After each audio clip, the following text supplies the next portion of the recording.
Good evening అండి. Nizamabad railway station నుంచి SI Sai మాట్లాడుతున్నాను.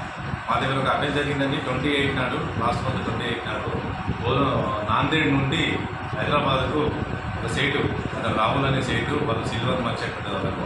వాళ్ళ దగ్గర పనిచేసే సునీల్, నదీమ్ అనే ఇద్దరు వ్యక్తులకు తన దగ్గర ఉన్న సిల్వర్ ఐటమ్ని అంటే 14 కిలోల చిల్లర ఉంటుంది, అది ఇచ్చేసి పాలిష్ కోసం హైదరాబాద్ పంపించారు. అయితే మధ్యలో సునీల్, నదీమ్ అనే వాళ్ళు నిజామాబాద్ చేరుకునేసరికంటే నదీమ్ అనే వ్యక్తికి తనకు చెడు ఆలోచన వచ్చేసి సునీల్కు వేరే వాష్రూమ్ కానీ పంపించేసి తను బ్యాగులు 14 కిలోల వెండి సరుకుని తీసుకొని ఇక్కడ నుంచి దొంగిలించి తీసుకెళ్ళారు. వెంటనే మేము వాళ్ళ ఫిర్యాదు మేరకు కేసు చేసినాము. కేసు చేసి అది ఇన్వెస్టిగేషన్లో భాగంగా ఈరోజు అతన్ని ఇక్కడ నిజామాబాద్ రైల్వే స్టేషన్లో పట్టుకోవడం జరిగింది.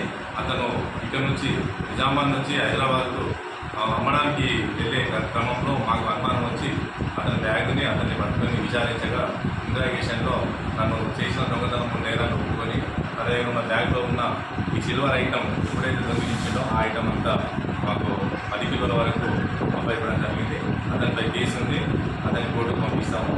ఈరోజు ఈ ఐటమ్ అంతా మరి మేము ఉంచుతున్నాము, కోర్టుకు కూడా హ్యాండ్ ఓవర్ చేస్తాము. Thank you.